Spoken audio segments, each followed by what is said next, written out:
मंडळी, आज खरं आग्रह झाला म्हणून मी या कार्यक्रमाला आलो. काल परवाच्या भाषणातही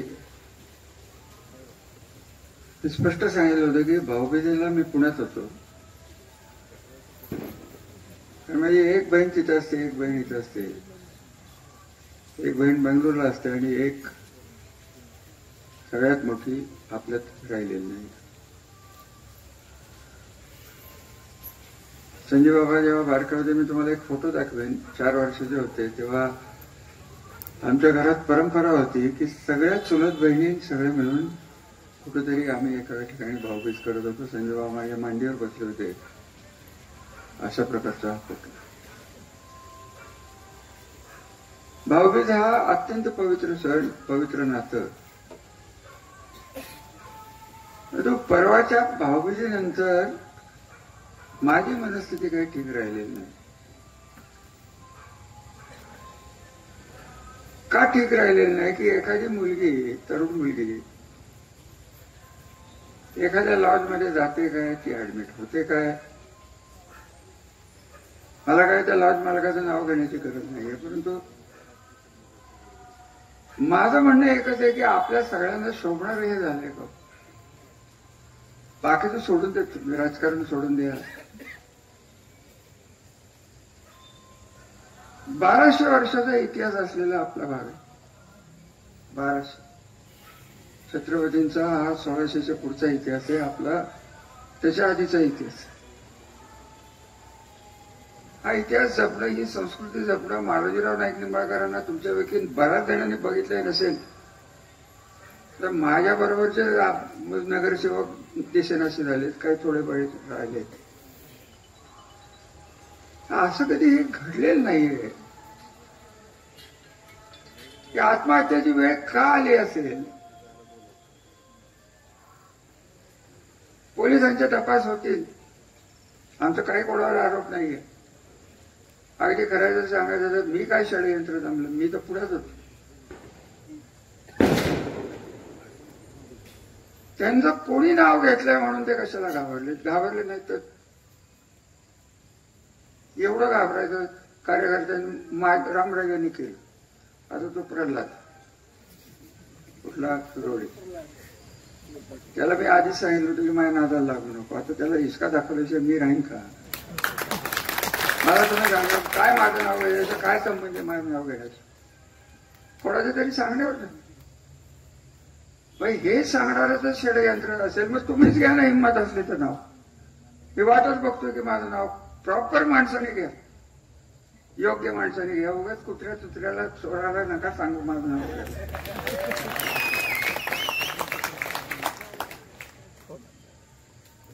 माझी काय इच्छा आहे, कोणावर काय मी कधी केसेसच केलेली नाही. उलट 22 साली 2 कॉन्ट्रॅक्टरच्या भांडणात मला गुंतवायचा प्रयत्न. मी सभापती होतो. मला कागद दाखवून आज ना उद्या आर्थिक शाखा पुणे, आर्थिक गुन्हे शाखा पुणे यांचं पत्र सभापती कार्यालयात ते माझ्याकडे होतं आहे. मी काय बोललो नाही. गुन्हे कोणाचे आणि सांगतात काय याच्यात रामराजांनी या कॉन्ट्रॅक्टरला पुण्याच्या त्यांच्या घरी बोलवून त्यांच्याकडे खंडणी मागितली म्हणून त्यांना अटक करा. हा आग्रह धरणारा कोण.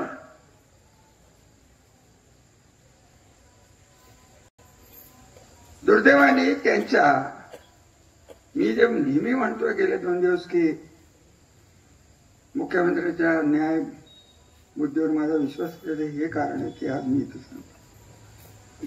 त्यांच्यापर्यंत बातमी केली. त्यांनी फोन करून सांगितलं की कुठल्याही राजकीय माणसाला याच्यात गुंतवायचा प्रयत्न होणार नाही, करू नका. जे काही योग्य असेल, त्या कॉन्ट्रॅक्टरची भांडणं असतील त्यांचं ते बघून घेत, तपशिलात मी जाणार नाही. हे कोण करतो हे सगळ्या गोष्टी. मी करतो. अहो मी राजकारणात आलो, 96 झाले मी आमदार झालो. या गटातटात असलेल्या तत्कालीन सगळ्या लोकांचे कार्यकर्ते आमच्यात मिक्स झाले. काही जण झाले नाही, ते वेगळे राहिले. चिमणरावच्या कार्यकर्त्याला कधी त्रास दिला? चिमणरावच्या कार्यकर्त्याला कधी त्रास दिला? डॉक्टर भटेच्या पहिल्यापासूनच आमच्याबरोबर, सुभाषरावांचे कार्यकर्ते आमच्याबरोबरच आले. कोणाला आम्ही त्रास दिला आणि पोलीसचं राजकारण केलं म्हणून या आमच्यावर आरोप करतायत. एक जण शहाणे ते म्हणाले की याचा मास्टर माइंड कोण आहे? घे ना नाव, हिंमत असली तर नाव घे. मग मी बोलतो 85 सालपासून कोणी कुठं काय कोण उधळले आहेत. त्यांना माझी एकच विनंती आहे की कोणाच्या किती आहारी जावं ते ज्याने त्यांनी ठरवायचं. सुदैवाने त्यांची मुलं चांगली आहेत, त्यांच्याकडे बघून आम्ही गप्प असतो. परंतु त्यांनी जर ताणलं तर तुटोपर्यंत मी ताणीन. मी तुम्हाला घाबरलो नाही, तुमच्या मागचा जो मास्टर माइंड आहे त्याला तर चुकून घाबरत नाही. काय करेल तो जास्तीत जास्त माणूस? 77व्या वर्षी तुरुंगात टाकेल, टाकच आणि बघ तू पर्यटन मध्ये कसा राहतो. तुरुंगात ना तुला थर्ड लागेल, टाकूनच बघ. आणि हा प्रयत्न केलेला आहे त्यांनी. मी कधी तक्रार केली तुमच्याकडे सार्वजनिकरित्या? कधी बोललो? कधीच नाही. आता मुख्यमंत्र्याला कळलं म्हणून मी तिथं वाचलो, नाही तर मला 368 खंडणीच्या गुन्ह्यात आतच अडकवलं असतं सभापती म्हणून. ही यांची कला, ही यांची कृती, हे यांचे संस्कार. आमच्यावर संस्कार मालोजीराव नाईक निंबाळकरांचे. नाईक निंबाळकर नाव लावलं तर लोकांच्यासाठी आपल्याला झिजायला लागतं, हे आमचं बाळकडू. आणि यांचं याला गुतव, त्याला गुतव, तिकडं जा, इकडे ये, तुझी वाळूचे धंदे बंद करतो, माझ्याकडे आला तर तुला वाळू देतो. आता हे काय चाललंय हे आम्हाला वर्षभर कळत. राजकारणाचा भाग राज्यात फार कमी हो. आजची इलेक्शन फलटणच्या इतिहासाला काळीमार लागणाऱ्या या गोष्टी या घडल्यात. यांना जर सत्तेबाहेर तुम्ही जर काढलं नाही, आमच्या 1000 चुका झाल्या असतील. आमचे 12,000 चुका आमच्या नगरसेवकांनी केल्या असतील. हे राजकारण, असल्या प्रकारचे राजकारण तुमच्या घरादारापर्यंत येईल हे मी तुम्हाला 5 वर्ष सांगत होतो. आणि ते तुमच्या उंबरठ्यात प्रवेश झालेला आहे. त्या दुर्दैवी मुलीची आत्महत्या आहे का खून आहे हे पोलिसांचं घेणं, हे शासनाचं घेणं. मला काय त्याशी करायचं? घेणंच नाही. 4 कारखाने आहेत आपल्या तालुक्यात. एक उपळव्याचा ह्या सद्ग्रस्तांचा, एक आदरकीचा, कापशीचा, शरयू, श्रीराम आणि श्रीदत्त. तिथे काय कामगार नव्हते बीडचे? संजोबा बोलले, ते तर चेअरमन होत. आमच्या तालुक्याच्या कुठल्या, आमच्या कारखान्याच्या कुठल्या मुकादमानी आतापर्यंत आमचं नाव घेतलं एवढं सांगा. ही संस्कृती आपली. या भावाला हे माहित नाही, बीड जिल्हा नाईक निंबाळकरांची जागीर होती हे त्याला माहित नाही. तिथेही आमच्या पूर्वजांचा समाज आहे. हा अशा गोष्टी हा करतो, ह्याची चूक नाहीये. इकडे सगळीकडेच हा प्रकार चालू झालेला आहे. या सगळ्या प्रकारातनं या मुलीचा जो बळी गेलेला आहे त्याला इंग्लिशमध्ये म्हणतात की इन्स्टिट्यूशनल विक्टीम, इन्स्टिट्यूशनल किलिंग, व्यवस्थेचा बळी आहे. आणि आज गेले 2 ते 3 दिवस पोलीस चौकीत त्यांचा एकही फोन जात नाही. मी सुटला. आणि म्हणून मी म्हणलं होतं की त्या मुलीला तिच्या दुर्दैवाने तिचे काही कारणं असतील, तिची खासगी कारणं असतील, आम्हाला काय त्याशी घेणं देणं नाही. कशासाठी झालं, कोणासाठी झालं, कोणामुळे झालं पोलीस बघतील. आम्ही नाव नाही घेतलं. परंतु आमच्या तालुक्याची जी मानहानी झालेली आहे, अहो हे झाल्यानंतर मला किती फोन आले तिकडून. कुठनं? बीडमधून. अहो ती लोक फसतात. तर आम्ही असले उद्योग करत नाही हो. ह्याला खरं कारणीभूत कोण आहे? SIT झाली, मुख्यमंत्र्यांचे मी आभार मानतो. SITचं कार्यक्षेत्र काय आहे? 277 FIR कोणीतरी मला टीव्हीवर दाखवल्या. या 277 FIR तेव्हा DYSP कोण होता? त्याच्या सांगण्यावरनं झालं का? आणि त्याचाही SIT मध्ये समावेश करायला पाहिजे हे माझं ठाम मत आहे. माजी डीवायएसपी राहुल धस यांचं नाव घेतोय. त्यांनी एसआयटीच्या पुढे जायलाच पाहिजे. हा गुलाम असल्यासारखा माणूस तिथे राहत होता. आयपीएस कशाचा आयपीएस झाला? आयपीएस होता का नाही कोणाला माहित. ती इतका हलकट मनोवृत्तीचा माणूस आपल्याला डीवायएसपी म्हणून आणला कोणी? याचा कधी तुम्ही विचार केला? तुम्ही सत्शील माणसं आहे, कौटुंबिक वत्सल माणसं आहे, कुटुंब वत्सल माणसं आहे. तुमचा कुठं पोलीस चौकीत संबंध? आमचा तरी काय संबंध? वाळूचे धंदे असतील ते प्रांत पेट टाकल्या प्रांत आणला होता शिवाजी. वाळूचे धंदे एका आमच्या कार्यकर्त्यावर 1.5 कोटीचं वाळू रॉयल्टी 1.5 कोटी. अहो काय त्याला अर्थच राहिलेला नाही. हिटलरच्या जमान्यात ज्या पद्धतीने छळ छावण्या तयार झाल्या ना, तशाच या छळ छावण्या या तालुक्यात प्रत्येक डिपार्टमेंटच्या अधिकाऱ्यांना हाताशी धरून कार्यकर्ते प्रेम संजोग म्हणलं. आम्ही कोणाला बोलवलो? आम्ही कुठल्या कार्यकर्त्याला म्हणलं की तुझा धंदा बंद पाडतो, तू इकडे नको. आम्ही असले उद्योग करणारी माणसं नाही आहेत. प्रत्येक कार्यकर्ता जो तिथे गेलेला आहे, तिथे परवा साखरवाडीत राहावलं नाही म्हणून नावच घेतली. नावं ही आपली जीभ विटाळून घेण्याचं मला काही कारण नाहीये. जे कोण महाराज गेले सगळे, त्यांना आता कोणाची ओढणी मिळणार आहे एवढंच बघायचं, एवढं लक्षात. आणि त्यांना मी तेव्हाही सांगितलं होतं तिथं परतीची वाट नाही.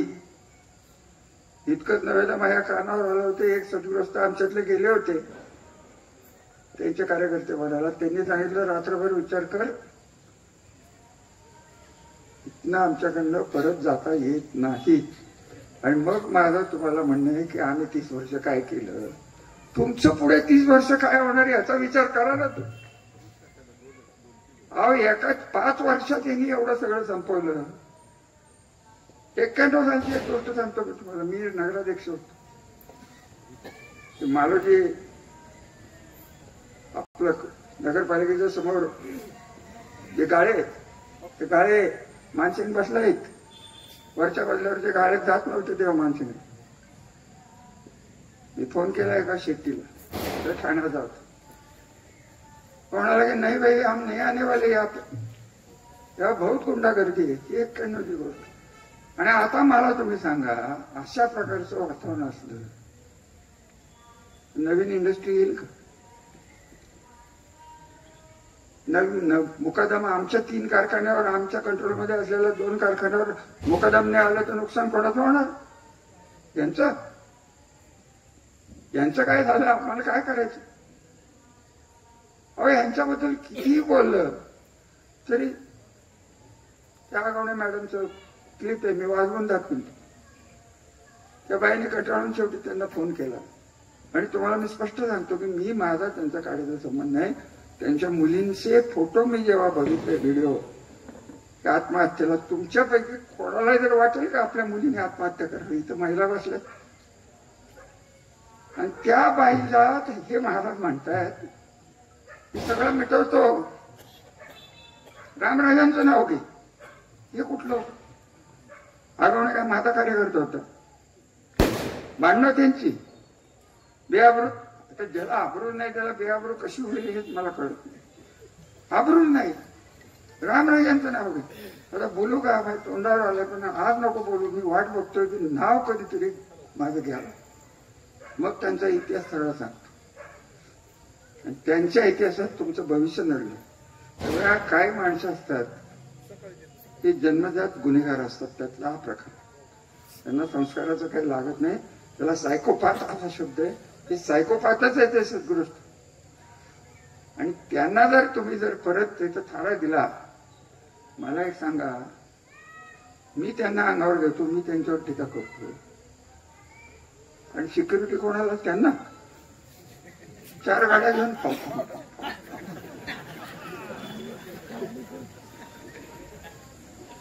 मी ऐकलं इथंच कुठेतरी आज सकाळी आले होते का काल, आता रविवार आहे ना, काल आले होते.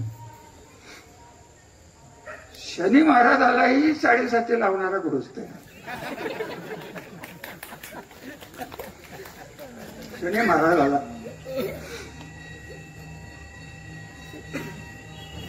काय बोलायचं त्याला?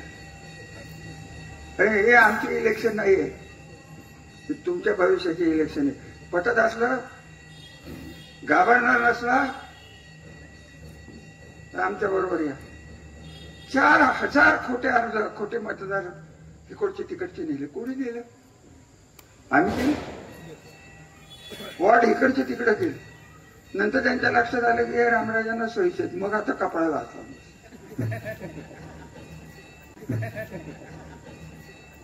संग्राम शिवा बरोबर आहे की नाही? डोकं नसलेला माणूस गुडघ्याच्या वरही नाही, त्याचा घोट्यातच मेंदू असं दिसायला. कशाला आमची नावं घेतो? तू कर ना बाबा. एक कारखाना 10 गुटे आत घाल, सगळंच त्याला दे, सगळंच परत घे, परत दे.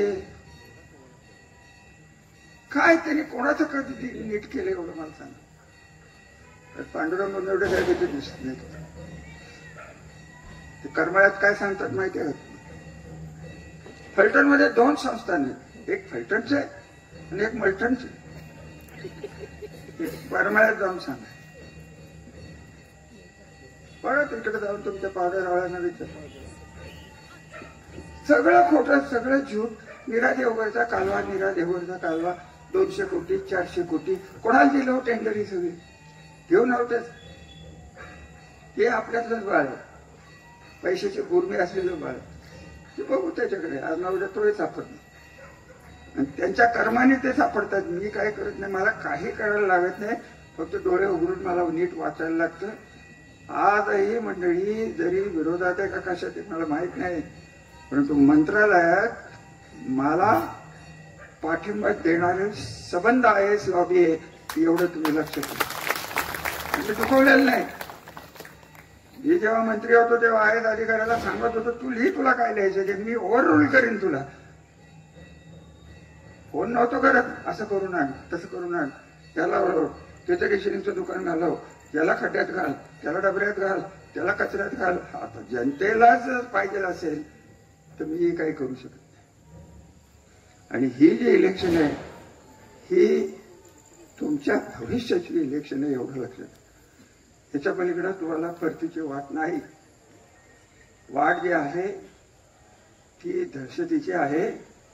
पोलिसांच्याकडे जाणे आहे, पोलिसांच्या पाया पडणे आहे, पोलिसांच्या बदल्यासाठी या माणसाने काय केलं नाही ते कोणी आणले हो? हा जो सद्गृहस्थ आरोपात टाकलाय त्याच्यावर बलात्काराने कुठली तरी केस आहे इन्स्पेक्टर, त्याला कोणी आणलं? मी आणलं. अजून एक नाव घेऊ. या सभेच्या द्वारे आपल्या प्रांत मॅडम जे आहेत त्यांना माझी नम्र विनंती आहे की तुम्ही महिला आहात, तुम्ही कोणाच्या कार्यकर्त्या नाही आहात, तुम्ही प्रांत आहात. आणि प्रांतासारखं वागला नाही तर राहुल दस्त जे होणार आहे ते तुमचं होईल. त्याला फारसा वेळ लागणार नाही. सावध राहा, एवढंच मी एक ज्येष्ठ माणूस म्हणून त्यांना विनंती करतो. कारण काय झालं त्यांच्या हातनं तर ते काय आत्महत्या करणाऱ्यापैकी नाही, ते आम्हाला करायला लावतील. परत बदनामी कोणाची? फलटणच्या प्रांताच्या रंगे हात पकडलं. कोणाची बदनामी झाली? फलटणचेच झाले. आमचं काय झालं? अरे या बाईंना कोणी सांगायचं की बाबा आपण कसं वागावं? तोच तुझा अजून एक नायब तहसीलदार आहे, ते तर इथलंच आहे. तो गुड्ड्या पवार कुठे आहे का? इथं गुड्डे कुठं वाचलाय? कुठे आहे रे गुड्डे? तुझा भाचा कोण आहे? आणखी त्याला जाऊन त्यांनी आणलाय. मला नको नाव घ्यायला लाव. घाण घाण घाण घाण. किती बोलायचं हो अधिकाऱ्यांना. तुम्हाला खरं सांगू का, परवा हे घडल्यानंतर मी फलटणला आलो 24 तारखेला. सकाळीच मला एका व्यापाऱ्याचा फोन आला. कान उघडून नीट ऐका. तो म्हणाला आम्हाला विकास नको, आम्हाला सुरक्षितता पाहिजे. काय म्हणाला? विकास नको आम्हाला. मी नाही म्हणलेले, नाव नाही सांगणार व्यापाऱ्याचं, बिचार इली टाकतील ते. आता आगवण्यावर ईडी स्वतःच्या लिटरेटवर एवढी ताकद आहे, स्वतःच्या लिटरेटवर काय त्याला. आता ही मी बघितली आहे का, त्यांनीच दाखवली ना. आता ते रामराजांनी ईडीला सांगितलं असेल, त्याचा मास्टर माइंड रामराजेच. फक्त तू नाव घे, मग फक्त माझं नाव घे. आणि मी तुम्हाला इतकं स्पष्ट सांगतो की मुख्यमंत्र्यांचे माझे संबंध, माझे अख्ख्या महाराष्ट्रात 3 वर्षात कोणाचे वाद नाहीयेत, वैयक्तिक द्वेष नाहीये. कुठेही जा तुम्ही रामराजांचे फलटण म्हणल्यानंतर यांचं नाही नाव निघणार, माझंच निघणार. आणि यांचं निघालं ते बघा जाऊन, पांडुरावे असतील, तुम्ही माहेरवाशिनी असाल, बाहेरचे असालच, विचारा. हा बदनाम करून टाकलेले. तर म्हणतात कशासाठी, कशासाठी आमचं कल्चर घालवताय, कशाला आमची संस्कृती घालवताय, कशाला आमचा इतिहास घालवताय. आणि आज मी एक काय म्हणतात पोस्ट बघितली. श्रीमंत रामराजांना यांची माझी विनंती आहे, असा वारकरी पंथाचा ज्ञानेश्वरानंदाचा पवित्र माणूस श्री अशोक जाधव, ज्ञानेश्वराच्या नंतर तो म्हणाला की प्रेस कॉन्फरन्स दादा घेणार आहेत आणि काय बोलणार आहेत हे ऐकण्यासाठी श्रीमंत रामराजांनी यावं. उतरली होती का तुझी? कशाला उगाच माझं नाव घेतो तू? तुझा दादा बघा ना काय घ्यायची, प्रेस घ्या, व्हिडिओ घ्या, कॅबरे डान्स घ्या, लावणी घ्या, काय घ्यायचं ते घ्या, आम्हाला नको. आम्हाला तुमचं नाव आणि तुमचं आमचं नाव एक आहे, हेच पाप भरपूर झालेलं आहे. आमचा ब्रँड सत्यानाश केला. 27 पिढ्याचा नाही निंबाळकर, 27 आहे. 27 पिढ्याची आबरू घालवली एका किचपिडे माणसं. काय त्याला अर्थ? घराण्याची आबरूचं नाही, अमुक नाही.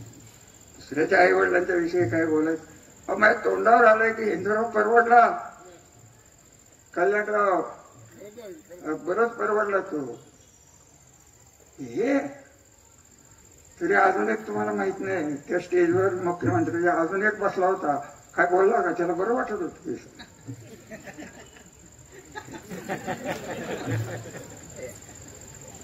चिंचकरला विचारा की काय चाललं, माहिती आहे का? चिंचकर माहिती आहे का? आपल्याला माहिती असते. त्याला सांगा मी नाव घेतलं, त्याला म्हणावं 500 कोटीची नोटीस पाठव मला. 50 कोटीची नोटीस कोणाला पाठवते? ते अंधारे मॅडम. माझी तिची न ओळख, माझा तिचा नसा म्हणती उभा टाक. मी कुठल्या पक्षात आहे मलाच माहित नाही.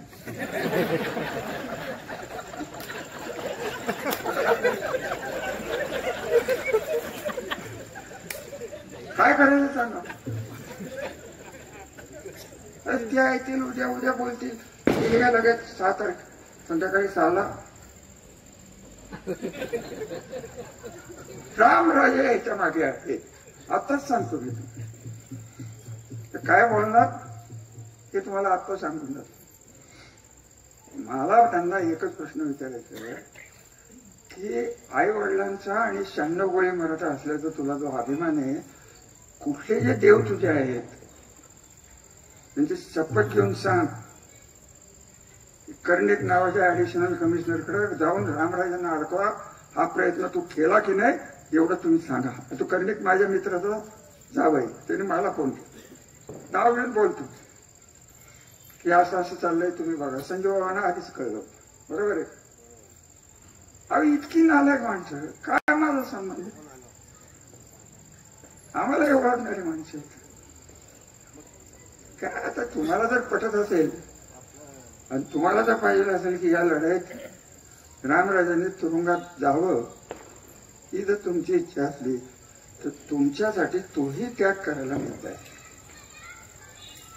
पण तुमचं काय होईल याची जाणीव तुम्ही ठेवा. तुम्ही जाणीव ठेवा, ही माणसं बरोबर नाहीत. त्यांची पार्टी कुठल्या सनातन धर्मात लिहिलंय हो? ब्लॅकमेल करतात.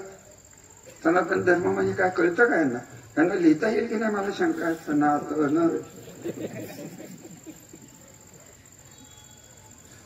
खरं सांगू का, आता आपण सगळ्यांनी एक काम करूया,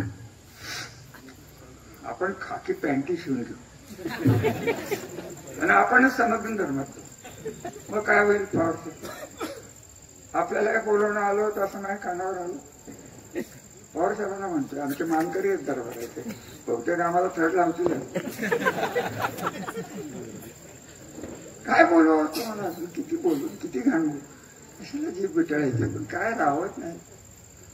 सावधगिरीची काय इथं नारळ फोडून हे फोडून कोण कोणाला मत देत नाही आजकाल. काय तो आमदार 1 वर्ष नाही झालं जसं काय शरद पवारांचे राष्ट्रवादी त्यांनीच काढली असं बोलतो.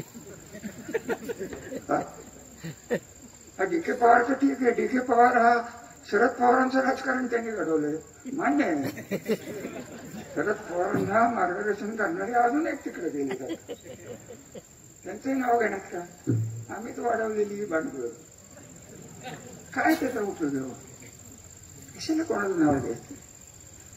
आमचं चुकलं तर आम्हाला शिक्षा द्या, परंतु आता आमच्या चुकीची शिक्षा देण्याची वेळ नाही. ही इलेक्शन तुमच्या सर्वायवलचे, तुमचं सगळं बरं वाईट जे होणार आहे ही इलेक्शन, आणि ती कारखान्याची इलेक्शन जिल्हा परिषद माझ्या ताब्यात द्या. दिल्ली त्यांचं तथाकथित जे वजन आहे ते वजन 0 होईल, आणि 0 झाल्यानंतर फक्त सत्तेचा हात त्यांच्या कपाळावर जाऊन द्या. किती लोक बाहेर येतील बघ, किती जणांना यांनी त्रास दिला, किती जण नष्ट केलं, किती नावं घेऊ, किती नावं घेऊ. त्या गिरीचं काय झालं रे मानसिंग मल्टनचं, घेऊ नाव, सांगू काय झालं? अहो काय या माणसांना अर्थ आहे का? काळा कुट्ट इतिहास असलेली माणसं तुमचं भविष्य काळा कुट्ट केल्याशिवाय जाणार नाही. एवढीच सावधगिरीची सूचना मी तुम्हाला या कार्यक्रमाच्या निमित्ताने देतोय. मला मत द्या देऊ नका हा वेगळा विषय. आम्हाला जे पाहिजे ते आम्ही आमच्या संस्काराप्रमाणेच करणार. नाही निंबाळकर नाव लावतो, आयुष्यात तुम्हाला 30 वर्ष दिली, उरलेली किती वर्ष आहेत मला माहित नाही, परंतु ह्या संस्काराला पात्र राहून लोकांचीच आम्ही सेवा करणार, एवढं बाकी नक्की. तिथं काय व्हायचं ते होईल. आता जास्त काय बोलायचं कारण नाही. हे कोण बोंबलतंय मला काय माहिती, काय करायचं चालून द्या, त्यांची होऊन द्या. दत्त शनी महाराज तुम्हाला शुभेच्छा. माझ्या तुम्हाला 7:30 लावणारा हा माणूस तुम्हालाही तुमच्या पवित्र कार्यात कधीच भेटणार नाही. हो शनीला 7:30 ऐकलंय का? सांगा की मग का हो प्रसन्नाची 7:30 लागते का शनीला? नाही का? अरे तूच मला लागू नको 7:30. तुझ्या वडिलांसाठी काय केलंय ते आईला विचार, म्हणूनच मी चिडतो तुझ्यावर इतकं उघड सांगतो. लिही, चौकटी लिही, काय लिहायचं पौकटी लिही, वर्तुळाकार लिही, षटकोनी लिही, काय लिहायचे काय या मुलाला बोलायचं फुलचटणी होय. हा काय पत्रकार आहे माझ्यासमोर, त्याचा बाप ऐक्यमध्ये होते तेव्हापासून या घराला रुद्र भटेचं नाव हे आपल्या संस्थान काळातले रुद्र भटे आहेत. तरंगीत वाघ बर का, नको त्या निंबाळकराच्या जास्त नादाला लागू नको. 4 पैसे देईल आणि 20 पैशांनी 8 घेईल तुला, कळेल. द्यावा तुम्ही काय लिहायचं. सगळे पत्रकार बंधू असले त्यांनी आता नवीन निर्णय केला माहितीये का? तालुका पत्रकार संघाने असा निर्णय केला आहे की आम्ही सगळे येऊ कुठल्याही कार्यक्रमाला, फक्त 2,000 रुपयाची पावती द्या. कोणाला द्या तेवढं कळलं तर संपादक मासे बरं होईल. तुमच्या संघटना किती, कोणाच्या नावाने पावती येणार तेवढं आम्हाला कळून द्या. 2,000 क्रेडिट मला द्या. उद्यापर्यंत पैसे आपल्याला पोचले जातील. मराठी पत्रकार परिषद. अहो तुमच्या तालुक्यातल्या संघटना सांगा दादासाहेब, तुम्ही आत्ता आला याच्यात 4 संघटना कशा सांभाळतात मला? ग्रामीण 1, ठामीण 1, थमीण 1, किती संघटना? एक झाले ना. 2,000 क्रेडिट खरं तेवढंच सुभाष बांबरे नको नको नको तूच तुझ्यासारखा बुद्धिमान पत्रकार फलटणमध्ये नव्हता आणि होणारही नाही, तेवढं बाकी खरं. पण जास्त बोलून काय पत्रकारांना अंगावर घेण्याचे दिवस राहिले नाही. मला सवयच आहे हो. आता मी वाट बघतोय, पण माझं नाव घ्या, उद्या घेतलं तर बरोबर, म्हणजे मी मोकळा होईल. देवेंद्र फडणवीस साहेबांना मी सांगेन की त्यांनी सुरू केले, शेवट आता कुठं होईल तिथं होईल. त्यांनी नाव घेऊन द्या आणि माझं घेच नव्हतं. अहो काय नवीन आवाज सीडीआर. सीडीआर कोणाला माहिती आहे का? माहिती आहे का? हे सीडीआर स्पेशल सारखे सीडीआर काय करतात सांगू का? तोही दिवस काढले. सोलापूरला तुझ्यावर केस घालणार, रजिस्टर कुठं होणार? सोलापूरला. सोलापूरला रजिस्टर झाले की तुझा सीडीआर तिकडं जाणार आणि तिकडनं इकडं राजधानी टॉवर्स. हे किती खेळ करायचे काय तुम्हाला सांगू. तर हे सगळं सहन करायची आमची ताकद नाही, अशातला भाग नाही. पण ह्या ताकदीला तुमचे आशीर्वाद पाहिजेत. एवढ्यासाठी मी या कार्यक्रमाला आलो, बोलवलं, ऐकून घेतलं. तुम्ही विचार करा, शांतपणे विचार करा आणि या इलेक्शनला आम्हाला मदत करा. आज फलटण नगरपालिकेच्या इलेक्शनचा नारळ हा खाटी गल्लीतच फुटलाय असं मी जाहीर करतो. आता लगेच विचारू नका पार्टी कुठली काय, ते माझं मी ठरलं. मला काय करायचं? लगे ह्या पत्रकारांना हाऊसच आहे. कुठली पार्टी? तुला काय करायचं? तू मत टाकणार आहेस का? मग विचार. त्या दिवशी काल परवा मी एक मुलाखत बघितली. अरे अरे अरे अरे अरे म्हाताऱ्याला सत्यनाश केला रे प्रसन्न. वाईट वाटलं. सत्यनाश केला. नशिबांतो करता यायला तेवढं आम्ही केलं. अजून काय राहिलं असेल तर त्यांनी आम्हाला माफ करावं. जसं डी.के. पवारांनी शरद पवार घडवले तसं त्यांनी आम्हाला घडवलं असं आम्ही मानतो. नमस्कार, शुभेच्छा, धन्यवाद.